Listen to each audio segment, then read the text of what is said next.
Aujourd'hui, nous parlons de l'appel de Dieu dans la Bible. Bienvenue sur Exponentiel Podcast, sujet vraiment important. Nous allons survoler la thématique de l'appel de Dieu partout dans la Bible. En fait, ce que signifie l'appel de Dieu, ce qu'implique l'appel de Dieu. Ça va être un podcast vraiment intéressant. Je t'invite à rester jusqu'à la fin. Je profite de cette occasion pour t'inviter à rejoindre une formation gratuite que j'ai faite qui s'appelle « Dieu t'appelle au ministère ». Tu ressens un feu dans ton cœur pour servir le Seigneur. Tu ressens cet appel qui brûle à l'intérieur de toi. C'est la formation dont tu as besoin. « Dieu t'appelle au ministère ». C'est le premier lien qui apparaît dans la description de la vidéo si tu nous regardes en YouTube et si tu nous écoutes en podcast audio, eh bien, dans la description, dans ton podcast, il y aura également le lien pour rejoindre cette formation tout à fait gratuite. Et si tu es en YouTube, eh bien, je t'invite à visiter aussi notre boutique. On a une boutique exponentielle où tu peux voir tous les livres que nous avons publiés qui sont disponibles pour t'aider justement à perfectionner ton appel et ton ministère. Et aujourd'hui, on va parler de l'appel de Dieu. Si tu ressens l'appel de Dieu en ce moment, eh bien, n'hésite pas dans les commentaires à écrire « Je réponds à l'appel de Dieu ». Mon objectif au travers de ce podcast, c'est de nourrir ce feu qui est dans ton cœur et qu'à la fin de ce podcast, plus que jamais, tu aies ce désir de répondre à l'appel de Dieu. C'est tellement extraordinaire. Donc, n'hésite pas à dire « Je réponds à l'appel de Dieu ». Alors, on va regarder ensemble à ce que c'est l'appel de Dieu au travers de la Bible. Premièrement, l'appel divin est un appel à l'identité et à la mission. Première chose de l'appel de Dieu, par exemple, on voit que quand Dieu appelle des hommes et des femmes dans la Bible, on voit qu'il y a un changement d'identité et il y a un changement de mission. Le terme hébreu pour appeler, c'est le mot « kara » qui signifie appeler ou proclamer. Dieu appelle, par exemple, Abraham à devenir le père d'une multitude. La plupart d'entre nous, on connaît cette histoire, on a entendu au moins de près ou de loin entendu parler de cette histoire. Et ce qui est intéressant, c'est que quand Abraham a été appelé par Dieu, deux choses sont arrivées. Son programme de vie a changé complètement. Il est passé de berger à entrepreneur berger et il est parti il est devenu un nomade, voyageur en route vers la terre promise. Donc, sa mission a changé et son nom a changé. Abraham est devenu Abraham. Et on nous dit dans Hébreux chapitre 11, verset 8, c'est par la foi qu'Abraham, lors de sa vocation, obéit et parti pour un lieu qu'il devait recevoir en héritage. Donc, répondre à l'appel de Dieu, eh bien, ça implique un changement de mission et un changement d'identité. Il est fort possible que tu ne sois plus la personne que tu étais. C'est fort possible que tout change tellement dans ta vie, parce que l'appel de Dieu appelle vraiment à un changement. Deuxième particularité de l'appel de Dieu, c'est justement dans la même ligne de pensée, l'appel de Dieu est une invitation à la transformation. Le mot grec, c'est klésis ici, quand on parle de l'appel. Dans le mot grec pour appel, c'est le mot klésis qui parle d'une invitation à un changement de vie. D'ailleurs, ça serait super que tu puisses écrire dans les commentaires « Je suis prêt à changer de vie ». Attention, lorsque tu l'écris, tu déclenches quelque chose dans le monde spirituel. Mais je ne connais personne qui a répondu à l'appel de Dieu pour sa vie et qui n'a pas changé de vie. Ça change ta vie complètement. Et c'est pour ça que la Bible parle constamment d'un changement de mentalité, changement de perspective. C'est pour ça que Paul dit dans Romains chapitre 12, « Soyez transformés par le renouvellement de l'intelligence ». Par exemple, Saul de Tarse est devenu Paul. Lui aussi, son nom a changé. Et sur le chemin de Damas, il a eu cet appel radical dans Actes chapitre 9. Et il est passé de persécuteur de chrétiens à ambassadeur du Nouveau Testament, apôtre, implanteur d'église. Changement total, transformation de vie. Et j'aimerais dire aujourd'hui, je vais prendre un moment pour le dire, beaucoup de gens passent à côté de l'appel pour leur vie parce que beaucoup de gens ont peur de cette transformation. Il y a des gens qui sont bien dans la zone de confort. Il y a des gens qui se sont créés leur propre vie, la vie qu'ils voudraient avoir. Et tout à coup, Dieu arrive et a des plans différents. Et il t'appelle. Et alors que tu regardes ou tu écoutes ce podcast, peut-être que c'est ta situation, Dieu dit qu'il veut transformer ta vie. Il veut transformer tes priorités. Il veut transformer ton agenda, ton programme de vie. Il veut t'amener ailleurs. Il veut te bouger géographiquement parfois. Alors, si tu es prêt eh bien, écris dans les commentaires, je réponds à l'appel, mais prépare-toi, il y aura une transformation de vie. Troisième étape, et ça c'est très encourageant pour toi et moi, Dieu appelle souvent les imparfaits. Quand on regarde la sélection des hommes et des femmes que Dieu a choisis dans la Bible, je t'assure que si c'était moi ou c'était toi, il y en a plusieurs d'entre eux qui n'auraient probablement pas été sélectionnés. Dieu n'a pas besoin d'un parfait. Dieu n'a pas besoin de quelqu'un de qualifié. Il qualifie ceux qui l'appellent. Donc, pour être appelé, tu n'as pas besoin d'être qualifié. Il va t'appeler et ensuite, il va te qualifier. J'aime cette histoire dans l'Ancien Testament de Gédéon, juge, chapitre 6, verset 15. « Je suis le plus petit de la maison de mon père. » Il se sent pas à la hauteur. Il se sent, tu m'envoies à la guerre et j'ai pas le physique d'un guerrier. Mais Dieu dit, je vais t'utiliser comme que tu es. Et je pense que petit ne parle pas nécessairement de taille physique, mais il se sentait rien. Peut-être qu'il était petit, je sais pas. Mais il se sentait moins que rien. Et le mot petit, en fait, qu'il utilise dans l'hébreu, c'est le mot katan, qui parle de faiblesse humaine. Et ce qui est merveilleux avec l'appel de Dieu, ce qui m'encourage tellement, c'est que Dieu n'a pas besoin des gens forts. Dieu n'a pas besoin des gens puissants. Dieu n'a pas besoin des gens avec les plus grands diplômes. Dieu n'a pas besoin des gens les plus compétents. Il cherche des gens qui sont disponibles pour son appel.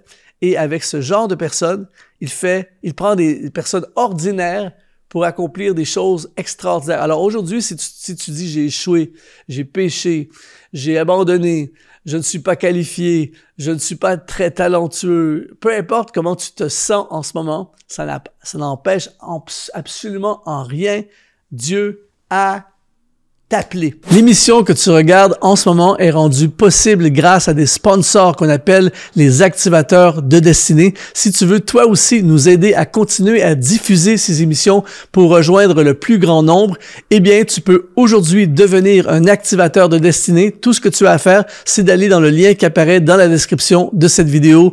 De retour à ton émission. Donc l'appel implique des imparfaits. Donc ça nous aide énormément. Quatrième chose, l'appel est une réponse à un besoin. Dieu appelle souvent des hommes et des femmes dans des situations de crise. On voit souvent dans l'Ancien Testament ou dans le Nouveau Testament, dans la Bible, Dieu appelait des gens pour répondre aux besoins d'une génération. Je dis souvent, j'ai même fait une vidéo là-dessus, là où il y a un besoin, là où il y a un problème, il y a un ministère.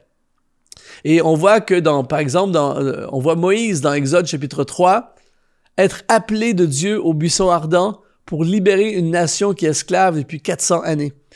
Et il y a plein, écoute bien ceci mon ami, il y a plein de besoins qui ne sont pas répondus, solutionnés, parce qu'il y a plein de personnes qui ne répondent pas à l'appel de Dieu. Il y a des choses qui ne peuvent pas se régler parce que il y a des gens, peut-être que tu en fais partie, qui ne répondent pas à l'appel. Mais aujourd'hui, les choses vont changer. Je crois vraiment que ce podcast va être utilisé de Dieu pour animer des feux, activer des appels, propulser des gens dans l'appel. Alors aujourd'hui, permets au Saint-Esprit de te parler. Il y a des besoins et souvent, il y a un besoin, il y a une personne à côté, Dieu va appeler la personne pour répondre aux besoins. Alors, qui sait si Dieu ne t'a pas choisi pour intervenir dans la vie de quelqu'un? Cinquième particularité de l'appel, c'est que l'appel implique un chemin de foi. Le mot grec pour foi, c'est pistis, qui parle vraiment d'une foi inébranlable, qui parle d'une foi, d'une dépendance totale, d'une confiance absolue. Et ça, on en a vraiment besoin pour répondre à l'appel de Dieu parce que souvent, Dieu va appeler des hommes, des femmes à faire des choses folles, à faire des choses qui ne sont pas logiques. Il va appeler un jeune homme à se battre contre un géant. Il va appeler un peuple à marcher autour d'une muraille, d'une forteresse pour faire tomber les murs. Il va appeler un homme de 75 ans à partir vers la terre promise, un homme qui n'a jamais eu d'enfant à devenir le père d'une multitude. Il y a plein de choses comme ça que Dieu va faire. Et c'est pour ça qu'il y a plein de gens qui ne répondent pas à l'appel parce qu'ils pensent qu'ils vont répondre à l'appel et réaliser l'appel par leur propre capacité, leurs propres ressources. Alors que ce que ça prend en priorité, c'est la foi. L'appel de Dieu est toujours connecté à la foi. Sixième particularité, l'appel de Dieu, c'est un appel à servir. Partout dans la Bible, quand on parle de l'appel de Dieu, c'est connecté au service. Dans l'Ancien Testament, le mot service, c'est le mot hébreu éved, qui parle de serviteurs et d'esclaves. Dieu ne cherche pas des stars, Dieu ne cherche pas des célébrités, il cherche des serviteurs. D'ailleurs, tu peux écrire dans les commentaires, je suis un serviteur, je veux servir Dieu. Dieu cherche des gens qui veulent pas se servir de Dieu, des gens qui veulent servir Dieu, qui sont prêts à se soumettre et marcher dans l'humilité et devenir ce que Dieu veut qu'ils deviennent. Et on voit plein de personnages comme ça dans la Bible être puissamment utilisés par Dieu. Je pense à David, qui a été appelé de Dieu, qui était un berger inconnu, tout ça. Et toute sa vie, il va avancer alors qu'il aurait pu se prendre la tête, mais toute sa vie, il va marcher dans le service, il veut servir. Et Dieu utilise puissamment ceux qui veulent servir. Et l'appel de Dieu, parce que souvent, on parle de l'appel et là, on devient presque mystique, l'appel, et j'ai un appel, c'est quoi ton appel? Dieu m'a appelé. Et là, on pense que c'est quelque chose de grandiose et tout ça, alors que c'est tout simplement un appel à servir Dieu. Alors, si tu es prêt à servir Dieu, eh bien, tu es prêt à recevoir et entrer dans ton appel. 7e particularité de l'appel dans la Bible, l'appel conduit souvent, et là, il n'y aura pas beaucoup d'amen, mais c'est la vérité, l'appel conduit souvent à des épreuves. Souvent, pour accomplir ton appel, il faudra passer par la route de l'épreuve. Je dis souvent, l'obstacle est le chemin. Et le terme pour épreuve dans le grec, c'est le mot dokimé, qui se traduit par souffrance, difficulté ou épreuve. Et ça, eh bien, des exemples dans la Bible, on en a partout. On pense à l'apôtre Paul qui a accompli son appel, mais quand tu étudies la vie et le ministère de l'apôtre Paul, il a traversé des galères, il a traversé des tempêtes, des naufrages, il a été battu, chassé des villes, persécuté, abandonné. Joseph a été vendu comme esclave, passé par la prison, tout ça, et la liste continue. Joseph va même dire dans Genèse chapitre 50 au verset 20, « Vous aviez projeté de me faire du mal, mais Dieu l'a changé en bien. » Alléluia. C'est ça l'appel. C'est que, en fait, on va passer par des difficultés, des épreuves, mais Dieu va changer l'épreuve et le mal en bien, et là, l'appel va se réaliser. C'est quand le mal a été changé en bien que Joseph a été promu et a été positionné dans son appel. Mais il a fallu qu'il passe par la route de la difficulté. Alors, n'aie pas peur aujourd'hui de la route de la difficulté. Peut-être qu'en ce moment, tu as répondu à l'appel et en ce moment, tu es dans une épreuve, tu es dans une vallée, tu es dans un combat. Accroche-toi, n'abandonne surtout pas parce que Dieu va changer le mal en bien. Et peut-être que tu pourrais l'écrire dans les commentaires pour encourager quelqu'un. Dis à quelqu'un, Dieu va changer ton mal en bien. Dieu va changer ton épreuve en victoire. Dieu va changer la situation parce que ça fait partie de son appel. 8e particularité de l'appel de Dieu dans la Bible, l'appel de Dieu est toujours pour un dessein supérieur. Dessein, pas un dessein, mais un dessein D-E-S-S-E-I-N. En anglais, c'est purpose. C'est un but, un objectif supérieur. Et le mot grec pour dessein, c'est le mot prothésis, qui parle de l'appel qui nous dépasse, qui dépasse nos plans personnels. En fait, ça, c'est vraiment ultra important que tu comprennes ceci aujourd'hui. C'est que l'appel de Dieu dans la Bible est toujours connecté à une plus grande image et non pas à la situation que nous voyons. On pense à Esther, par exemple, qui est appelée à sauver son peuple d'un génocide, mais elle va passer par la captivité dans le harem du roi et tout ce qui vient autour de l'histoire. Donc, l'appel sur Esther aurait pu être étouffé et elle aurait pu perdre de vue son appel quand elle s'est retrouvée dans cette situation compliquée. Mais quand tu es en mode appel de Dieu, tu es en mode grande image. C'est pour ça peut-être que toi, aujourd'hui, tu as répondu peut-être à l'appel et en ce moment, c'est tellement complexe, il n'y a plus d'argent sur le compte, tu as des ennemis qui t'attaquent, tu as des soucis à gauche et à droite et tu te dis, mais qu'est-ce qui se passe en ce moment? Mais l'appel, c'est beaucoup plus grand que toi et moi. C'est beaucoup plus grand que la situation actuelle. Alors, on doit passer en mode prothésis, en mode grande image, en mode beaucoup plus au-delà. Il existe autre chose, il y a quelque chose de plus grand et je m'accroche en ce moment à mon appel et inévitablement, ton appel va amener des grandes victoires et des libérations. Ce qui m'amène au point numéro 9, des particularités de l'appel de Dieu dans la Bible. L'appel exige de la persévérance. Le mot persévérance en grec, c'est le mot hypomoné, qui parle d'une résistance sous pression. Je t'assure, mon ami, que si tu choisis de répondre à l'appel de Dieu, il va y avoir de la pression. il va y avoir de la pression pour te décourager, des pressions financières, des pressions à gauche et à droite, de toutes sortes, c'est différent pour chaque personne. Mais ceux qui sont en mode hypomoné vont persévérer. Tu persévères. L'appel ne peut pas se réaliser en 3 jours. L'appel va prendre du temps. L'appel va traverser des vallées. L'appel va monter au sommet des hautes montagnes. L'appel va passer par des saisons de désert et de sécheresse. Mais l'appel connecté à la persévérance inévitablement conduit vers des grandes victoires, des conquêtes, des choses qui nous dépassent. Dis Amen dans les commentaires si ça te parle. Et finalement, l'appel est, écoute bien ceci, l'appel est un don de grâce. C'est une grâce. On ne mérite pas l'appel de Dieu. Le mot grâce, en fait, pour le mot ici, dans le grec, c'est le mot charis qui signifie grâce. Et c'est pas basé sur nos mérites. La raison pour laquelle nous sommes appelés, c'est à cause de l'œuvre accomplie de Jésus-Christ à la croix, qui a tout accompli pour toi et moi. Et c'est à cause de ses mérites à lui, à cause de sa grâce à lui, parce qu'il nous a pardonnés, parce que nos péchés ont été pardonnés, que nous pouvons aujourd'hui être appelés de Dieu.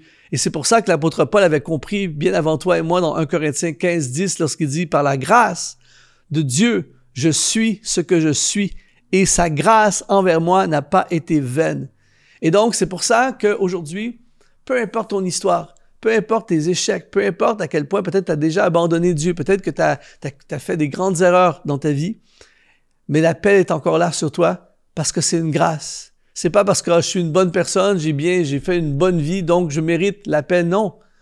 Paul a persécuté à mort des chrétiens, mais il a été gracié et c'est cette grâce imméritée qui lui permet de devenir un apôtre de Jésus-Christ. Et c'est cette même grâce qui va te permettre à toi aussi de répondre aujourd'hui à l'appel de Dieu. Alors, si ça te parle, si tu dis, Luc, ça me parle, je veux répondre à l'appel de Dieu, je veux vivre l'appel de Dieu, eh bien, je t'encourage à rejoindre ma formation. Je l'ai fait pour toi. Ça a été pour toi. Ça s'appelle « Dieu t'appelle au ministère ». C'est le lien qui apparaît sous cette vidéo. Le premier lien, c'est une formation qui a été faite dans le but de répondre à l'appel de Dieu. Et je prie que cette vidéo, que ce podcast, que cet audio, si tu écoutes en audio, soit utilisé par Dieu pour attiser cette flamme dans ton cœur, pour allumer le feu dans ton cœur et te positionner dans les plans de Dieu. Mais j'aimerais terminer en te disant, il n'y a rien de plus beau que de répondre à l'appel de Dieu. C'est un privilège, c'est un honneur de servir Dieu. Si tu as été inspiré, on se retrouve dans la formation « Dieu t'appelle au ministère » et en attendant, sois exponentialisé.